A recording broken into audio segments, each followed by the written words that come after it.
Tyson Fury is fighting at the Tottenham Hotspur Stadium this weekend, but I don't want to talk about him in this video. I want to talk about a certain Mr. Conor Benn, who I am not the most fond of, to say the least, and we're going to talk a bit about his fight and just a bit about him in this video and why I'm not very fond of him. So let's get into it. Let's cast our minds back through Conor Benn's career. Conor Benn makes his pro debut, has a few fights in the UK against some, shall we say, unremarkable opponents, but he's knocking them out, and you can't really discredit him too much. A lot of pros start out that way, and you can only beat what's put in front of you, and he was beating them and he was knocking them out. Fast forward 2022, Conor Benn and Chris Eubank Jr. are scheduled to have their first fight. All going well until right at the last minute, Conor Benn pops for a PED's test and the fight is called off. Now, since all that happened, Conor Benn still has not been able to explain how or why he failed that drugs test. There's been the egg explanation.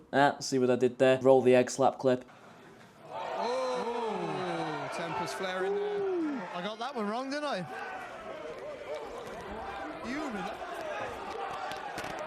But safe to say, it's been quite controversial, and as I said, since 2022, 4 years later, we still have no reason. Throughout the whole Eubank Jr. build-up, he was going, I'm cleared, I can fight. But we still don't really know why, and you still haven't really given us any proof that you were innocent, Conor, so all a bit shady. Anyway, after that, he can't fight in the UK, so Matchroom secure him some fights outside of the UK. He has 2 or 3 fights in between then and when the actual first Eubank Jr. fight happened. Build up to that fight, by the way, one of the best build-ups to a boxing match in history. Chris Eubank Jr. in Conor's head through the whole build-up, constantly going at him with this PED lock, which Conor never has an answer for. Come the night of their first fight, it's an absolutely amazing fight. It completely lived up to the hype and to the build-up, which is really hard to do considering just how good the build-up was. But they did it, fair play to both guys, and Chris Eubank Jr. comes away with a points victory. Between that fight and their second fight, Conor's doing what Eubank Jr. described as a victory tour, even though he lost the fight, which is really funny when you think about it, because he was doing interviews with everyone. He was in America, he was talking to all the press, acting like he won the fight when, he didn't. Then come the second fight, build-up's not quite as good, but it was a very high bar, but it was still an excellent build-up. But the fight certainly did not live up to the hype this time. Chris Eubank Jr. clearly was done at the weight. The dehydration clause had definitely affected him more this time after having the first fight, because, Chris is in his late 30s now, so putting your body through that twice in that span of time at that age, it's gonna take its toll, and it certainly caught up to him. And apparently there were some other health complications in the background in the lead up to that fight on Chris's side. So Conor wins a unanimous points decision, beating Eubank in every round and knocking him down in the 12th, and that becomes probably the best win of his career. But we have to keep in mind 2 things when I say that. One, Conor was a 147, really a 154 fighter, because he hadn't fought at 147 for years before the Eubank fight, but we'll get more into that. But he came up in weight to fight a guy who was in a weight class that he shouldn't be in anymore, who also had a dehydration clause. So Chris was effectively a dead man walking. Conor beats him in a 12-round unanimous decision victory, and that's the best win of his career. A weight-drained, dehydrated Chris Eubank Jr. That was the best win of Conor Benn's career. Now, coming away from that, Conor's like, yeah, I'm going to get back down to 147, still with Matchroom. And then the Zuffa Boxing bombshell drops, where Conor Benn leaves Matchroom Boxing for Zuffa Boxing in the most shady and snaky way possible after what Matchroom and Eddie Hearn did for Conor Benn. They were literally with him from the start of his career when he was 18 years old, and took a fighter who was decent, but certainly not world class or world level, to the huge stages, making the sort of money that normally a fighter of Conor's skill level would not be making. And leaves Matchroom, doesn't even give Eddie Hearn a call or really any notice, doesn't really speak to him about it. Eddie Hearn says, can we have a call about it? Conor says no. And then it's all just kind of spiraled and spiraled since then. Especially recently, Conor Benn claiming that Matchroom never helped him with his legal bills or gave him any money for anything, and they weren't there for him emotionally either. When I'd like to say, purely on just the emotional part, Matchroom have a Netflix series, and you can see in that, because Conor Benn is quite a big part of that series, you see in that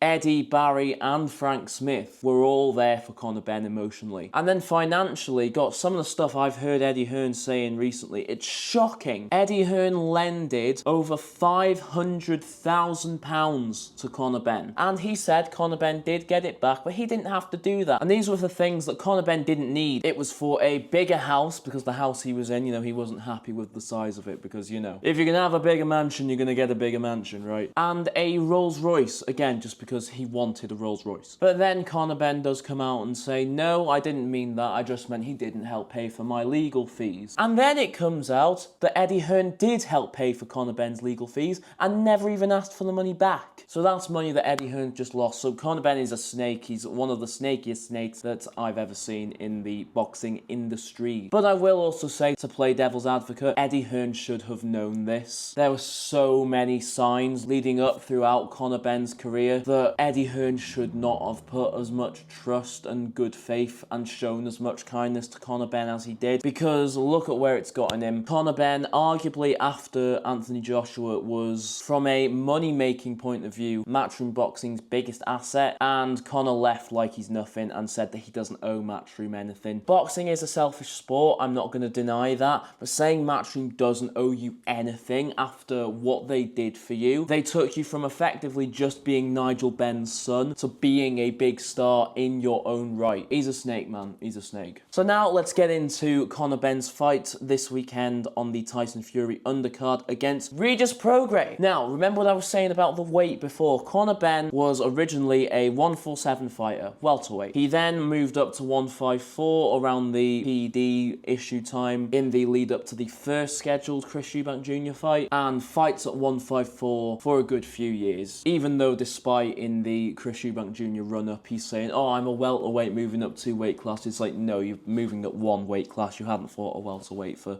I think it was 4 years by the time the first Eubank Jr. fight happened. And all throughout the build-up to the second Eubank Jr. fight, Conor Benn was saying, yeah, I'm going to go straight back down to 147 after this. It's going to be no problem for me. I can do it. So if that's the case, Conor, why is this fight happening at a catch weight of 150? And not only is it happening at a catch weight of 150 when he should be fighting at 147, he's fighting a fighter in Regis Prograis who has never fought at a weight higher than 142. He's a 140, 135 pound fighter, and he's pulling it up to 150 pounds. Regis Prograis is also older. He's potentially coming to the end of his career if he's not already really at the end of his career. Yet despite all this, Conor Benn's like, nah, I'm going to be a world champion. I'm going to win the WBC title. Which also makes no sense considering the fact that he has signed with Zuffa Boxing, who have said over and over and over again, they couldn't really make it any more clear that they aren't going to recognise the other sanctioning bodies. They just want the Zuffa belt and that's it, like it is in the UFC. It's the UFC belt and that's it. That's what they've said. But Conor Benn's still like, yeah, I'm going to get the WBC. Look at what's happened to Jai Opetaia. He was effectively stripped of the IBF belt just because he signed with Zuffa. No, I don't get it,